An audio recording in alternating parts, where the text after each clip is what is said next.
हर तरफ तबाही तबाही दिख रही। केदारनाथ से लेकर केरल तक हाहाकार मचा हुआ।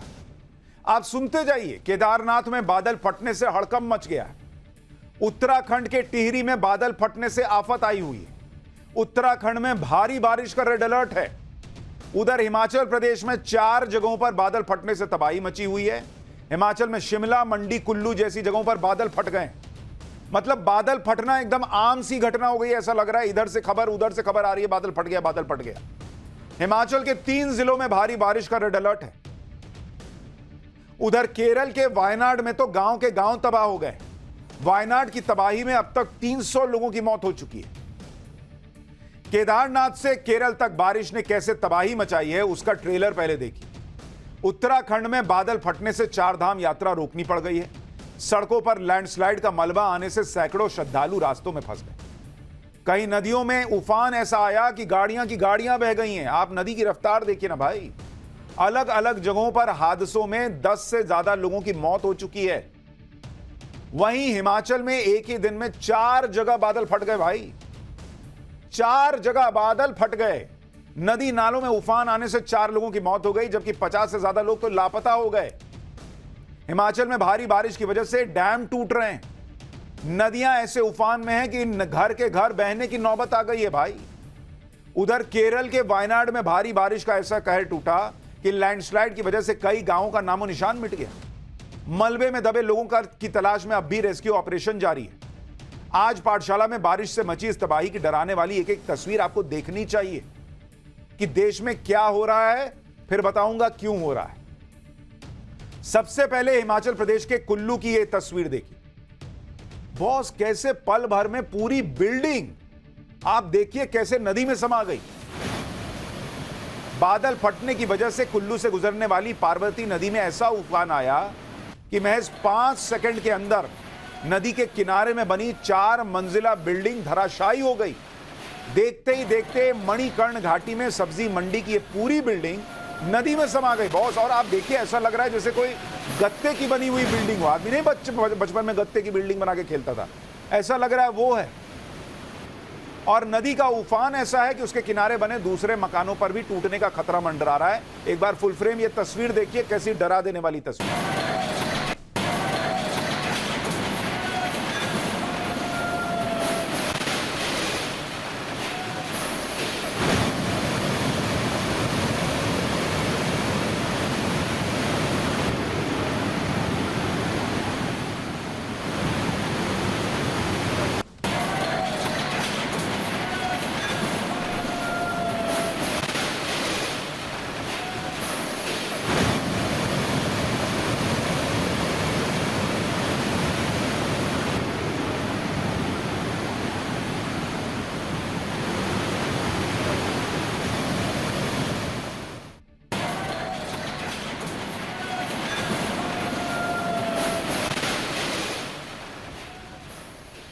सोचिए क्या हालत हो रखी है। अब जरा कुल्लू की एक और तस्वीर देखिए। बादल फटने की वजह से नदी नालों में ऐसा उफान आया हुआ है कि कुल्लू जिले के मलाणा गांव में बने पावर प्रोजेक्ट का डैम टूट गया। डैम में पानी का दबाव इतना बढ़ गया कि उसकी दीवार दरक गई और अचानक डैम का पानी आने से पार्वती नदी में बाढ़ आ गई। इसकी वजह से पूरे इलाके में हाहाकार मच गया। खतरे को देखते हुए नदी के किनारे बसे लोगों के लिए घर छोड़कर उन्हें सुरक्षित जगहों पर जाने का अलर्ट जारी करना पड़ा। जरा तस्वीरें देखिए और सुनिए वहां क्या हुआ।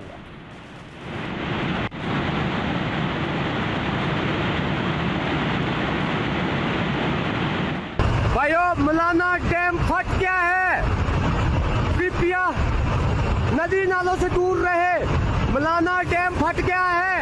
Attention please. सब लोग नदी नाले के पास रहने वाले सभी भाइयों से निवेदन है कि वो सुरक्षित स्थान पर जाएं। और मलाना वन डैम फट गया है। ओ भगवान, ओ भगवान, ओ भगवान।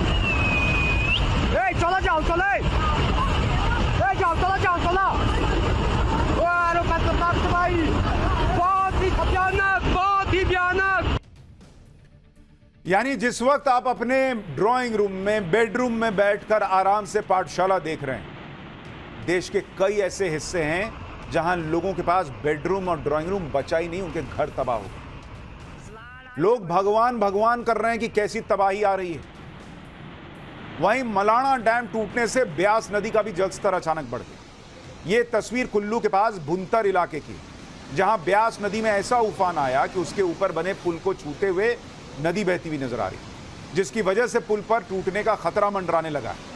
आप नदी के जो पानी का फोर्स है वो देखिए ना भाई, आवाज सुनिए एक बार।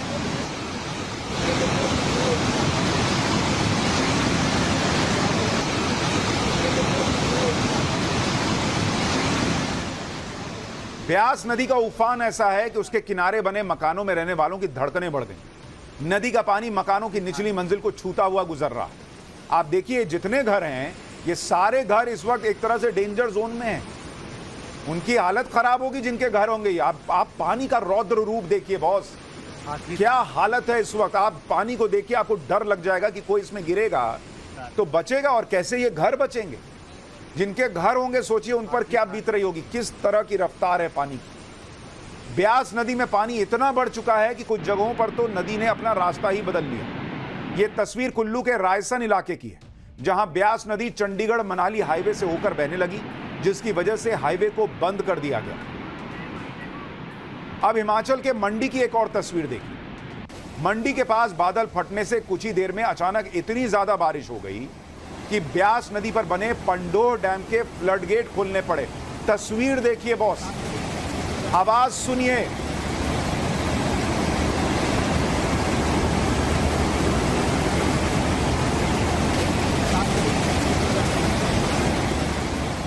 यह ब्यास नदी पर बना पंडोह डैम है, जिसका फ्लड गेट खुलना पड़ा है, और इसकी वजह से ब्यास नदी उफान पर आ गई और नदी के रास्ते में पड़ने वाले सभी इलाकों पर खतरा मंडराने लगा।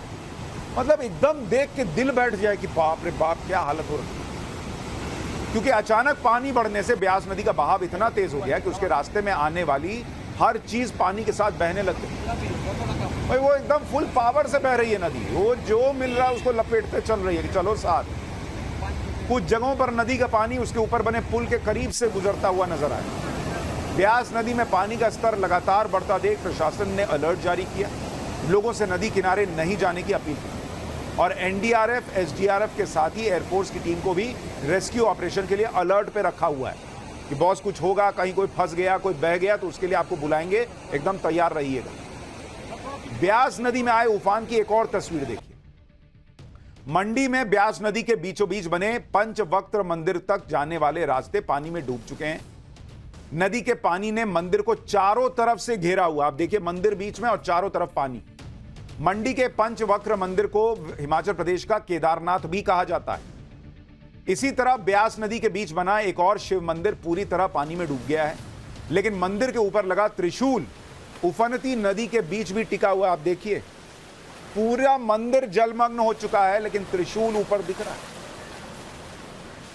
हिमाचल प्रदेश में बादल फाड़ बारिश ने ऐसी तबाही मचाई है कि 50 से ज्यादा लोग लापता, और जो लोग बारिश और बाढ़ में फंसे हैं उन्हें बचाने के लिए रेस्क्यू ऑपरेशन चलाना पड़ रहा है। ये तस्वीरें शिमला की हैं, जहां समेज नदी में आई बाढ़ की वजह से पुल बह गया, जिसके बाद नदी के दोनों तरफ फंसे लोगों को रेस्क्यू टीम ने रस्सी की मदद से बाहर निकाला। इसी तरह मनाली में पुल बह जाने के बाद लोग उफनती नदी को जान जोखिम में डालकर पार करने के लिए मजबूर हुए हैं।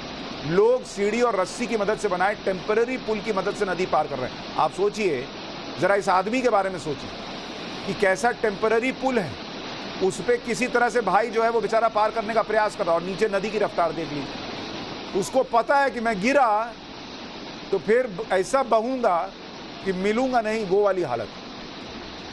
हिमाचल ही नहीं, बादल फाड़ बारिश ने उत्तराखंड में भी कई इलाकों में तबाही मचाई। जरा देखिए, रुद्रप्रयाग के पास बादल फटने से ऐसी तबाही मची कि केदारनाथ धाम के बेस कैंप गौरी कुंड के पास सड़क का बड़ा हिस्सा ही बाढ़ में बह गया। सड़क ही नहीं है भाई, आगे सब खत्म, ले गई नदी, ले गया पानी। यही नहीं, केदारनाथ धाम जाने वाला पैदल रास्ता भी मलबा आने से बंद हो गया है। अचानक हुई भारी बारिश की वजह से मंदाकिनी नदी में ऐसा सैलाब आया कि 2 पुलों को अपने साथ बहा कर ले गया। ग्राउंड जीरो से हमारे सहयोगी की एक रिपोर्ट देखिए, फिर आगे की बात बताता हूं। इस समय हम सोनप्याग में मौजूद हैं। आप देख सकते हैं गौरीकुंड सोनप्याग को जोड़ने वाला मोटर मार्ग पूरी तरह से ध्वस्त हो चुका है। यहाँ पर करीब मोटर मार्ग का 100 से 120 मीटर हिस्सा पूरा तबाह हो चुका है। पूरा जो मोटर मार्ग है वह मंदाकिनी नदी में समा चुका है। यहाँ पर आवागमन पूरी तरह से बंद हो चुका है। गौरीकुंड में फंसे हुए तीर्थयात्री, जो जंगल चट्टी और पैदल मार्ग में फंसे हुए तीर्थयात्री हैं, उनको पहले यहाँ पर लाया जा रहा है। उसके बाद आप देख सकते हैं कि दूसरी छोर पर तीर्थयात्री हैं, वो यहाँ पर फंसे हुए हैं। ऊपर यहाँ पर जंगल है। इस जंगल के ऊपर से 2 से 3 किलोमीटर जंगल के जो रास्ता है, वहाँ से तीर्थयात्रियों को निकालने का यहाँ पे प्रशासन व्यवस्था कर रहा है। साथ ही साथ एनडीआरएफ की टीम भी यहाँ पे तैनात है। आप देख सकते हैं लगातार रेस्क्यू अभियान आज सुबह 6 बजे से जारी है और करीबन कह सकते हैं कि अब तक 800 से 1000 तीर्थयात्रियों को निकाल दिया गया है। केदारनाथ धाम तक पहुंचने वाले सारे रास्ते बंद होने की वजह से सैकड़ों श्रद्धालु रास्तों में फंसे। रास्ते में फंसे श्रद्धालुओं को बचाने के लिए हेलीकॉप्टर की मदद से रेस्क्यू ऑपरेशन शुरू करना पड़ा। रास्ते में फंसे श्रद्धालुओं को जंगलों और दूसरे रास्तों से लाकर हेलीपैड तक पहुंचाया गया, जिसके बाद उन्हें हेलीकॉप्टर की मदद से सुरक्षित जगहों की तरफ रवाना किया। केदारनाथ धाम के रास्ते में फंसे श्रद्धालुओं के रेस्क्यू पर हमारे सहयोगी की एक रिपोर्ट भी देखी। सुबह से लगातार रेस्क्यू अभियान जारी है। इस समय हम सेरसी में मौजूद, आप देख सकते हैं हेलीकॉप्टर की मदद से तीर्थयात्रियों को निकाला जा रहा है। लिंचोली और भीमबली में तीर्थयात्री फंसे हुए हैं, जिन्हों धीरे धीरे करके निकाला जा रहा है। यहाँ पर 2 से 3 हेलीकॉप्टर की मदद से तीर्थयात्री पहुँचाए जा रहे हैं। बताया जा रहा है कि भीमबली में 300 के करीब तीर्थयात्री हैं, जबकि लिंचोली में 100 के करीब तीर्थयात्री अभी भी फंसे हुए हैं, जिनको निकालने का काम लगातार जारी है। प्रशासन की ओर से सुबह से ही लगातार रेस्क्यू अभियान चलाया हुआ है। उत्तराखंड के जागेश्वर में भी बादल फटने से अचानक नदी का जलस्तर बढ़ गया, जिसकी वजह से जागेश्वर धाम के पास बाढ़ जैसे हालात बने। आसपास के इलाकों में बाढ़ के साथ बहकर आया मलबा घुस गया। कई गाड़ियां इस मलबे की चपेट में आ गई। पानी का बहाव इतना तेज था कि लोग दहशत में आ गए। उत्तराखंड के पहाड़ों में बादल फटने का असर मैदानों में भी नजर आया। हरिद्वार में गंगा नदी में अचानक ऐसा उफान आ गया कि नदी के किनारे खड़ा भारी भरकम ट्रक नदी के बहाव में बह गया। ऊपर से पानी आ रहा है, वो तेज फ्लो में आ रहा है, तो नीचे भी तो तेजी होगा। आप देखिए ट्रक बह गया भाई। पहले भी 4 गाड़ियां बह चुकी है, 8-9 गाड़ियां बह चुकी है। सॉरी, पहले भी 8-9 गाड़ियां बह। लोग जो वीडियो बना रहे हैं वो कह रहे हैं कि 8-9 गाड़ियां तो पहले भी बह चुकी हैं। ये तो एक ट्रक दिख रहा है वीडियो। हिमाचल प्रदेश और उत्तराखंड ही नहीं, जम्मू कश्मीर में भी बादल फटने से हड़कंप मचा है। जम्मू कश्मीर के किश्तवाड़ में आज सुबह बादल फटने से बाढ़ आ गई। नदी का बहाव इतना तेज था कि उसके पास बने घरों पर टूटने का खतरा मंडराने लगा। यह आफत अभी खत्म होने वाली नहीं है, क्योंकि मौसम विभाग ने बड़ी वार्निंग दे दी है। अगले कुछ दिन कम से कम 11 राज्यों में भारी बारिश का अलर्ट है। यानी अगर आप देखिएगा, 1 से 2 अगस्त मध्य प्रदेश में भारी बारिश का अलर्ट है, 3 अगस्त को महाराष्ट्र में भारी बारिश का अलर्ट है, 2 और 3 अगस्त को गोवा में भारी बारिश का अलर्ट है, 3 अगस्त को गुजरात में भारी बारिश का अलर्ट है, 3 अगस्त को ही उत्तराखंड में भारी बारिश का अलर्ट है, 1 और 2 अगस्त को केरल में भारी बारिश का अलर्ट था, और आज यूपी, पंजाब, हिमाचल, हरियाणा में भारी बारिश का अलर्ट जारी किया गया। 2 अगस्त को दिल्ली में बारिश का अलर्ट जारी किया हुआ है।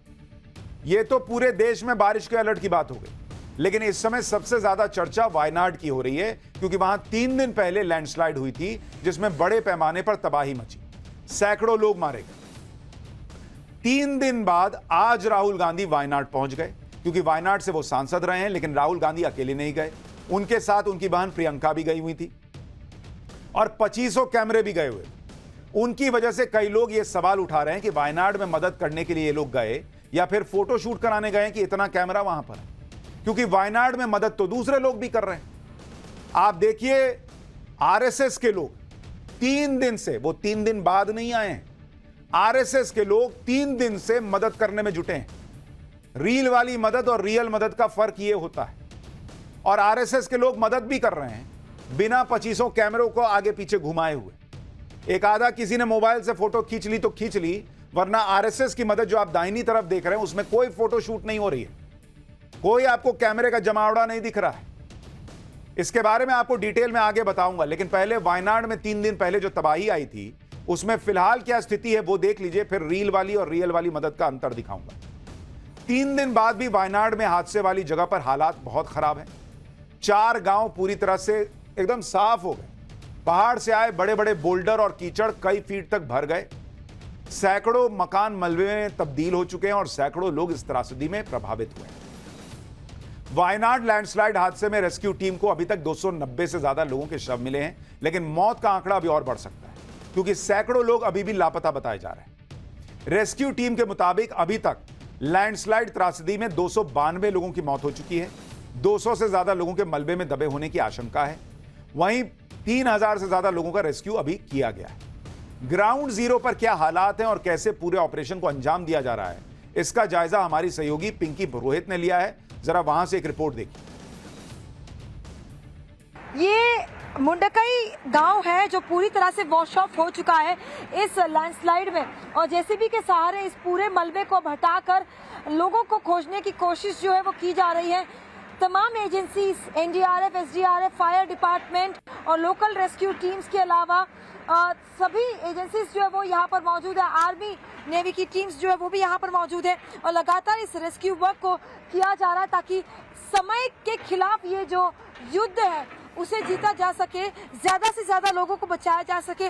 250 से ज्यादा लोग जो है वो इस लैंडस्लाइड में मारे गए हैं और लगातार ये आंकड़ा जो है वो बढ़ ही रहा है क्योंकि डैमेज इस हद तक हुआ है जिसकी भरपाई करना बहुत ही मुश्किल है। कई सालों तक ये वायनाड के लिए जो है एक बहुत ही दुखद याद बना रहेगा। और ये तस्वीरें आपको दिखा रहे हैं यहाँ पे जो इन घरों से जो है इन घरों से निकाली गई ये तस्वीरें आप देख सकते हैं किस तरह से लोगों के ना सिर्फ ये आशियाने बल्कि लोगों के परिवार जो है वो पूरी तरह से उजड़ चुके हैं। कोई नहीं जानता कि उनके ये परिवार वाले कहाँ होंगे। ये तमाम तस्वीरें बहुत ही दुख देने वाली तस्वीरें, बच्चे, बुजुर्ग, महिलाएं, पुरुष, तमाम लोग जो है वो इस मलबे में खो चुके हैं। वायनाड में रेस्क्यू ऑपरेशन के लिए सेना ने पहले ही मोर्चा संभाला हुआ है। अब सेना ने रेस्क्यू के लिए बड़ी बड़ी मशीनों का इस्तेमाल भी शुरू कर दिया है क्योंकि कई जगह ऐसी हैं जहां लोगों के जिंदा होने की संभावना तो है, लेकिन वहां तक पहुंचना और लोगों को निकालना मुश्किल हो रहा है। सेना ने कई लोगों का रेस्क्यू भी किया है और मेडिकल कैंप लगाकर उनका इलाज भी किया जा रहा है। वहीं रेस्क्यू में जुटी टीम को अभी भी भरोसा है कि त्रासदी के कई घंटे बीत जाने के बाद भी कुछ इलाकों में लोग जिंदा हैं। हालांकि रेस्क्यू टीम को मुसीबतों का भी सामना करना पड़ रहा है। एक तरफ लगातार बारिश का दौर जारी है, नदी का बहाव तेज है, तो वहीं इस इलाके में दोबारा लैंडस्लाइड का खतरा भी बना हुआ है।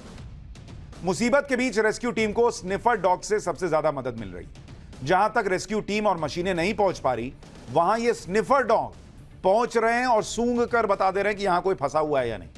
माया और मर्फी नाम के स्निफर डॉग्स रेस्क्यू ऑपरेशन में जुटे हैं जो कि 10 फीट से ज्यादा गहराई में जिंदा लोगों को और डेड बॉडीज को भी सूंघ कर उनका पता लगा सकते हैं। सेना की पूरी टीम ग्राउंड जीरो पर कैसे काम कर रही है, जरा एक और रिपोर्ट देखिए, फिर आपको बताता हूं राहुल गांधी आज वायनाड पहुंचे तो क्या हुआ। इस वक्त हम चुरलमलाई में मौजूद है और यहाँ की तस्वीरें आपको दिखा दें कि चुरलमला की ये तस्वीरें जहाँ पर बेलिस ब्रिज जो है वो बनकर तैयार हो रहा है। ये तस्वीरें आप टाइम्स टाउन और भारत के कैमरे पर देख रहे हैं कि मद्रास इंजीनियरिंग ग्रुप, भारतीय सेना के और बाकी अलग अलग जो टीम्स है वो यहाँ पर जो तैनात की गई है रेस्क्यू टीम्स के साथ मिलकर ये पुल जो है आप देख सकते हैं इस वक्त तैयार कर लिया गया है। बेलिस पुल इसे कहते हैं और जब भी इस तरह से सड़क जो है दो हिस्सों में कट जाती है तो तब जो है इस तरह से ये बेलिस ब्रिज बनाया जाता है ताकि सहूलियत जो है खासतौर पर रेस्क्यू वर्क के लिए वो मिल सके। दूसरी ओर आप देख सकते हैं फुट ओवर ब्रिज है जो टेम्पररी लोगों के चलने के लिए बनाया गया है। कल तक जो है मैन्युअली पूरा रेस्क्यू वर्क जो है वो किया जा रहा था, लेकिन आज बेलिस ब्रिज के बनने के बाद अब जो है एम्बुलेंसेस यहाँ पर आनी शुरू हो जाएगी। वायनाड में हुई तबाही पर हर तरफ से केंद्र सरकार और उनकी टीमें मदद कर रही। इसी बीच राहुल गांधी भी 3 दिन बाद आज वायनाड पहुंचे। राहुल गांधी के साथ उनकी बहन प्रियंका वाड्रा भी मौजूद थी। राहुल गांधी ग्राउंड जीरो पर गए, उन्होंने यहां रेस्क्यू ऑपरेशन की जानकारी दी। इसके बाद राहुल गांधी और प्रियंका वाड्रा राहत कैंप भी पहुंचे जहां उन्होंने लैंडस्लाइड त्रासदी के कई पीड़ितों से मुलाकात भी की। लेकिन वायनाड से राहुल गांधी की कई ऐसी तस्वीरें आई जिस पर बहुत चर्चा हो रही है सोशल मीडिया पर। राहुल गांधी की फोटो सोशल मीडिया पर वायरल हो रही हैं जिसमें दिख रहा है कि राहुल गांधी के आसपास बहुत सारे कैमरे हैं और कैमरों का फोकस राहुल गांधी पर है। जो फोकस पीड़ितों की मदद पर होना चाहिए प्रशासन का, वो फोकस राहुल गांधी पर टिक गया, ऐसा लगा। अगर इन तस्वीरों को आप ध्यान से देखेंगे तो इसमें राहुल गांधी के आसपास बहुत सारे कैमरे आपको दिख रहे हैं। इसलिए लोग कह रहे हैं कि इस त्रासदी में क्या फोटोशूट के लिए राहुल गांधी गए हैं, क्या ये रील वाली मदद है, लोग पूछ रहे हैं। एक तो वायनाड जाने में 3 दिन लेट हो चुका है, ऊपर से जिस तरह से फोटोशूट वहां पर हुआ, उससे सवाल पूछे जा रहे हैं कि वो वायनाड के लोगों को बचाने गए हैं या फिर वहां पर अपनी इमेज चमकाने के लिए गए। और वो भी एक, चलिए ठीक है, आप गए होंगे वहां पर, आप वहां के सांसद रहे, तो लोग पूछ रहे हैं कि भाई आप नेता प्रतिपक्ष हैं, आप हिमाचल नहीं जा रहे, आप उत्तराखंड नहीं जा रहे, सिर्फ चूंकि आप वायनाड से कभी सांसद थे, वायनाड की चिंता आपको है, बाकी जगहों पर क्या हालात है वहां भी जाना चाहिए।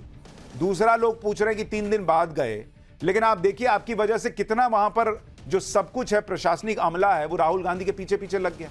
अब जिसको मदद में लगना था वो वहां नेता प्रतिपक्ष के पीछे घूम रहा है। तो लोग सवाल उठा रहे हैं कि कैमरा दिख रहा है, 3 दिन बाद पहुंचे हैं और वहां एक तरह से मदद से ज्यादा वहां पर हैम्पर हो रहा है काम। वायनाड में रील वाली मदद तो आपने देख ली, अब रियल वाली मदद भी देखी, जिसकी बात कोई नहीं करता।